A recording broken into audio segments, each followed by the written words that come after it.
having an e-commerce business that actually generates cash is pretty cool. You know what's cooler than that though? Being able to sell that brand that you've built up for a large sum of cash.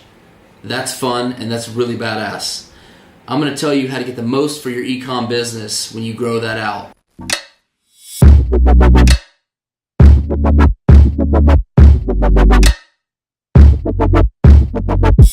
So if you have an e-commerce business and it's doing like at least maybe $10,000 to $20,000 and beyond per month, then you're probably in a position to where you can possibly sell and exit that company later on whenever you're inclined to, or you're just burnt out of the business, or whatever your reason is. If you're in that range, you can more than likely sell your company. I don't know to who, that's up to you, but you would get with a broker. I don't necessarily really recommend selling the company on your own unless it's for a really small amount. I recommend getting a broker who can get you top dollar for your business, and also they can field all of the inquiries coming from whatever sources are supposedly interested in the business. You don't want to be on phone calls with tire kickers just trying to extract information from you on those calls, and you want to be protected as much as possible on those calls because having conference calls with people who are potentially going to buy your business and having to discuss some personal financial stuff with your business, it's an uncomfortable conversation that you have to have in most of those calls that you're going to get on that your broker sets up for you. But there's a number of different things that you can do to better position yourself to get more money and to get a cleaner exit from your business. I can't think of I don't think there's one person who I've spoke to who is trying to sell their business that didn't have the cleanest financials, and that is a really important thing.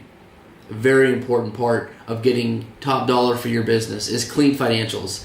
And it goes further and beyond just having your taxes done.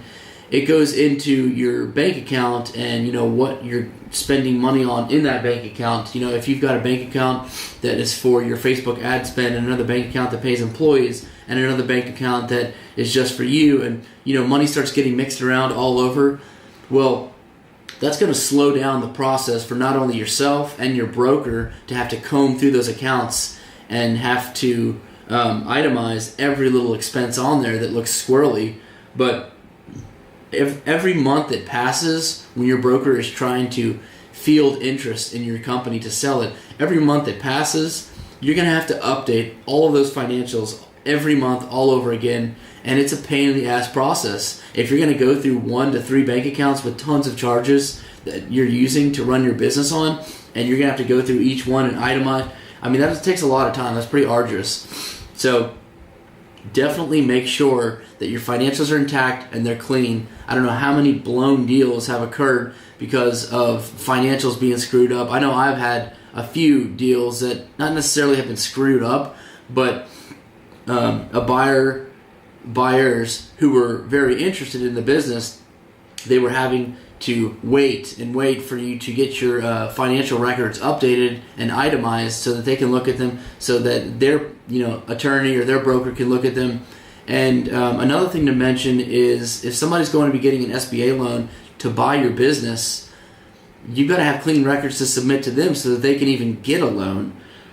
So unless you're dealing with a cash buyer, a graceful exit from your company might end up being something to where you're like, oh my God, what the hell? Like I can't even sell my company now because the stuff is so screwed up, and no buyer can get an SBA loan to even buy my business.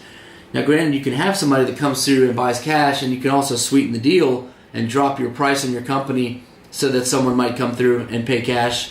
But that's not the ideal situation. You want to get the most that you can for your business that you've built up through your own blood, sweat, and tears. And it's definitely a kick in the pants if you have to see your total amount that you could be getting dropping just because of something so simple as just separating your bank accounts, keeping them clean, and having your taxes done and filed and all your ducks in a row.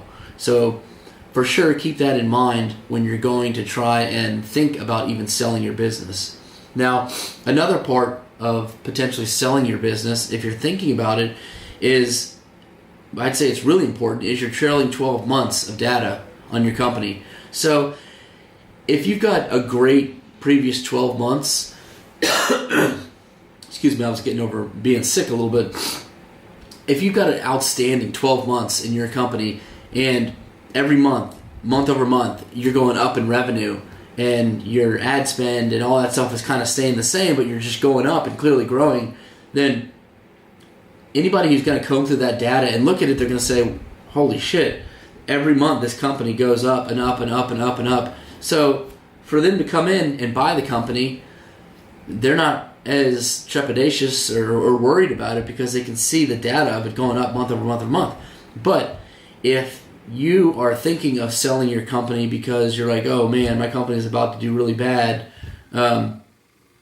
Trump's going to be doing some sort of tax on the mail for e-packet, which screws up my supply chain, whatever. If you're already in your decline of your business and your business is hitting month over month over month of declining revenue and declining gains and profits, that's not a good sign. And whoever's going to buy the business, they're going to certainly see that as well. So if you've got 8 months and the last 3 months have been in the toilet, well, you better do something to get off your ass and get those financials up and that data up, because you're not going to be able to sell your company for as much as you want to if you have that declining revenue. That's why when I have these conversations with clients that, they're on the small to medium-sized business level. They don't know how to navigate this because they've never gone through it before. There's a lot of things that they miss and that they don't think of that screws them up when they're trying to sell their baby. So make sure that if you feel like even, if you've got maybe 10 months down the road and you're not married to your business and you're thinking about possibly selling it, if you think in 10 months that your business is going to be declining and you're going to get declining revenue, you might seriously want to think about selling your business, because you might have previous 12 months of data that the potential buyer can look at that is hopefully rising over and over, month over month, as opposed to declining. So that's something else that's big to keep in mind when you're going to potentially sell your business. Another thing I'll talk and touch on is, I'll see a lot of drop shippers in different groups and Facebook groups, and they'll say something around the lines of, hey, I've got a store that's doing like $30,000 a month, or they'll say like $300,000 a year, and I want to sell it for $100, or just crazy astronomical valuations.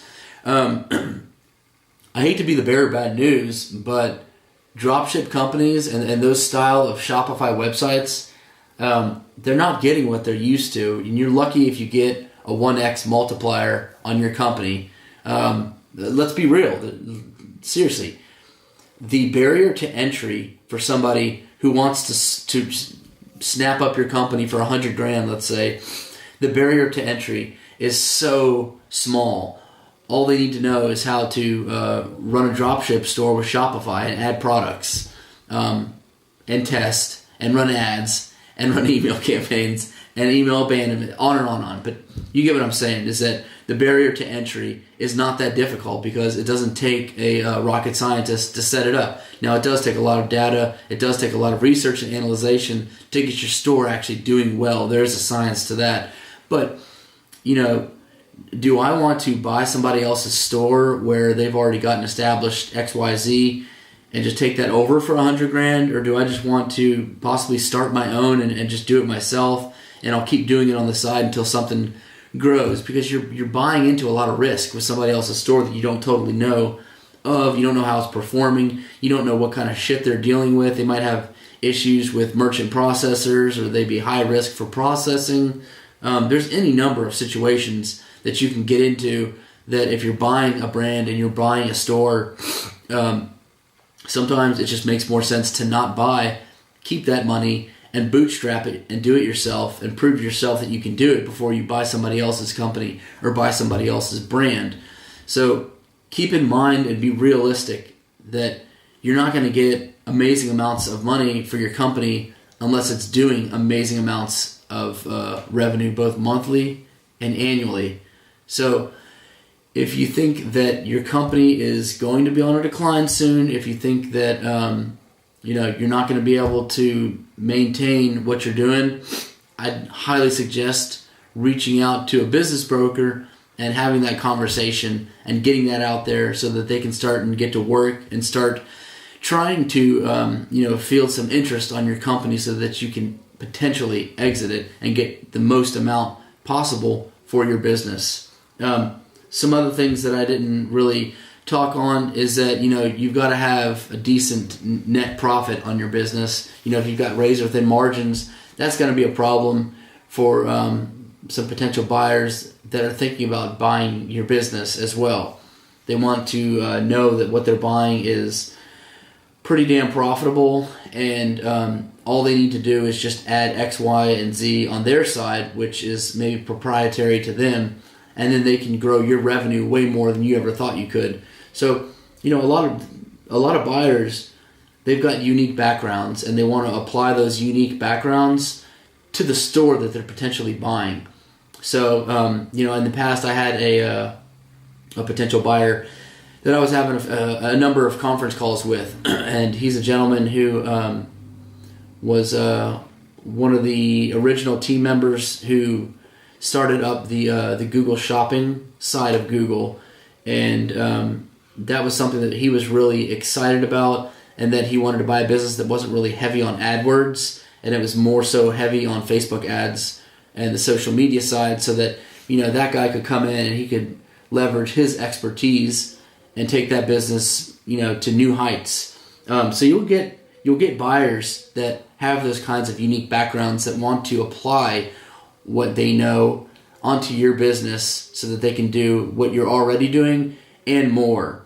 And those are the buyers who are usually pretty profitable whenever they do take over those. So also know with that every buyer isn't going to be for you. It truly is a marriage in a lot of senses, in that getting matched up with the right buyer who's in the right situation and mindset as you, and everything just kind of like mixes together like the gears in a clock. I mean, it's like, it's always nerve-wracking every time, but it's a very stressful process. And when you do finally get a match and it's good and everything's perfect and everything sails along smoothly, your money hits escrow, you're good to go. That's a really great situation to finally be done with when you've gone so far with growing your business and trying to get the most for it. So hopefully some of this stuff has maybe opened your eyes a little bit if you were possibly naive about selling your company. But if not, share the video to somebody who you think might be trying to sell their business or potentially thinking about it later on. Hopefully you didn't find it too boring. I know I tend to ramble on sometimes, but I appreciate y'all staying with me, and until next time.